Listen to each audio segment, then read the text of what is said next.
Pessoal, mais uma vez nosso trabalho de divulgação espírita, trazer para vocês aqui umas palavras sobre desequilíbrio emocional.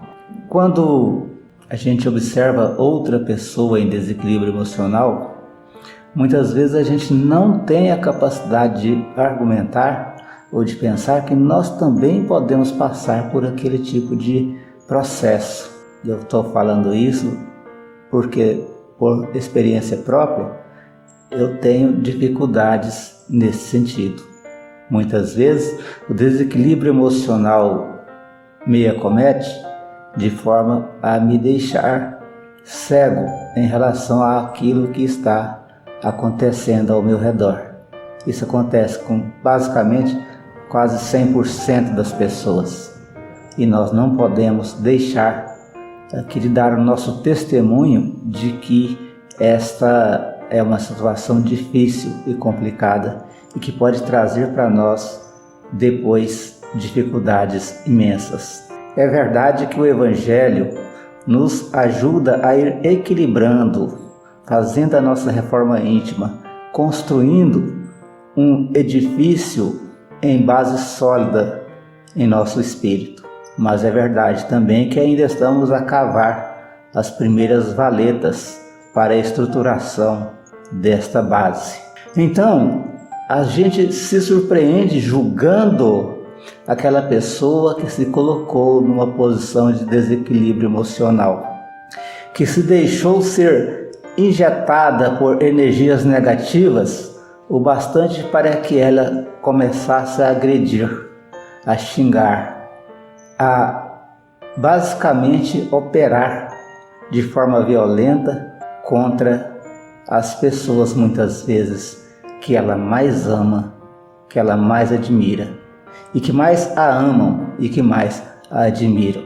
Nesse ponto, muitos de nós falamos que aquela pessoa não deveria ter ficado daquela forma, seguido esta ou aquela linha de pensamento que a deixasse fora de si. Mas todos nós temos as nossas fraquezas e temos uma estrutura que ainda pode levar a acontecer determinados fatos conosco. Então, julgar o outro, estando numa posição de calma e tranquilidade, às vezes é muito fácil. Aliás, é muito fácil. Mas estar na condição do outro e ver aquela situação que aquela pessoa viveu, tentar se colocar no lugar dela, ter empatia para com aquela pessoa, não é fácil, porque nós temos medo disso. Nós não queremos passar por aquela situação que nós julgamos ser errada. E ao julgar, depois a gente percebe em outro momento que nós estamos passando pela mesma situação, que não é fácil. Barrar os ímpetos internos que batem dentro de nós, que fervem em nosso íntimo, que fervem em nosso interior. Então esse julgamento, ele não deve ser feito, muito embora a gente tenha muitas vezes esquecido que não haveria necessidade disso. São fases. Quando a gente passa por um momento de desequilíbrio, nós vamos passando por fases. Primeiro vem aquela irritação pequena. Depois, essa irritação vai tomando volume. A pessoa vai ficando cada vez mais desequilibrada. E por fim, nós temos momentos de crise.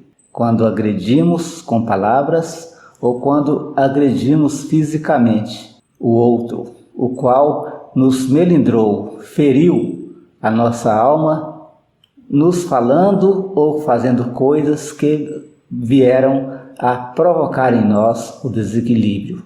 Então existe um pico. No pico desse desequilíbrio, a gente vê amarelo, não consegue visualizar as coisas ao redor.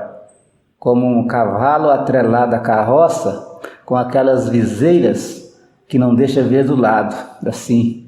E a pessoa vê apenas à sua frente aquele alvo ao qual ela emite as suas energias negativas, bombardeando aquela outra pessoa, levando para ela também outros tipos de de mágoas, outros sentimentos e ressentimentos que estavam enfiados em nosso armário psicológico.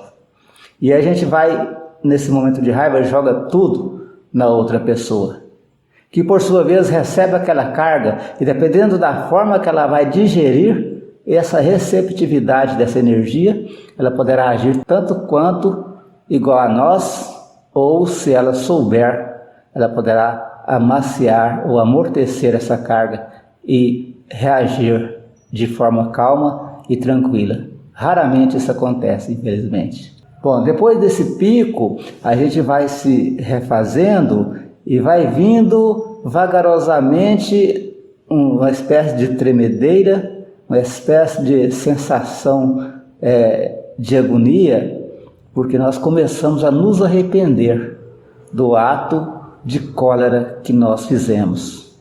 E depois disso, depois que passa tudo, fica então registrado em nossa alma aquele momento triste que feriu o nosso espírito, para que mais tarde a gente colha aquilo que a gente semeou, uma espécie de marca, uma espécie de destino que nós marcamos para depois.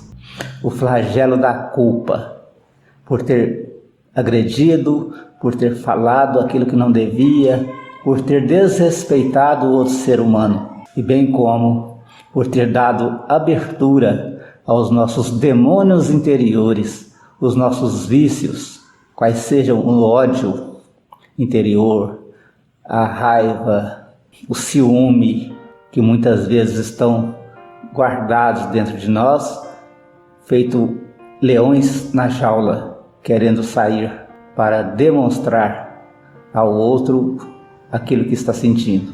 Então, é neste momento que nós tardiamente vamos lembrar que deveríamos ter pensado em Deus, deveríamos ter orado mais, deveríamos ter feito da nossa alma uma casa onde pudesse adentrar as boas energias e não ter desferido os maus sentimentos em cima das outras pessoas. Então, é importante, para evitarmos próximas crises que vão ocorrer novamente, é importante que coloquemos Deus dentro de nós.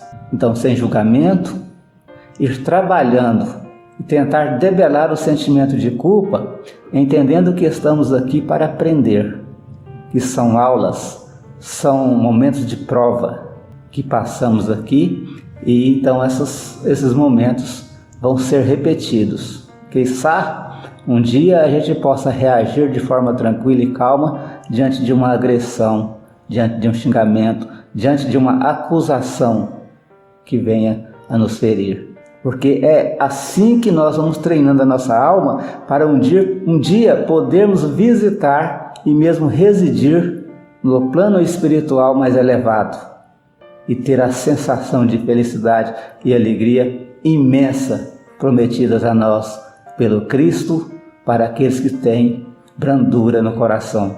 Porque foi Ele mesmo que disse: bem-aventurados os pacíficos, porque eles herdarão o céu, ou porque eles serão chamados filhos de Deus.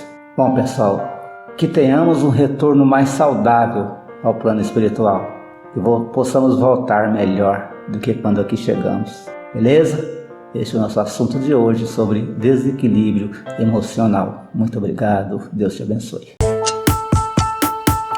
Participe conosco desse trabalho de divulgação espírita. Divulgue nosso canal compartilhando, curtindo e divulgando os vídeos que são colocados aqui no canal Pátria do Evangelho. E divulgue também a nossa página do Centro Espírita Eurípides Barçanufo no Facebook. Seja parceiro, vamos divulgar o Espiritismo.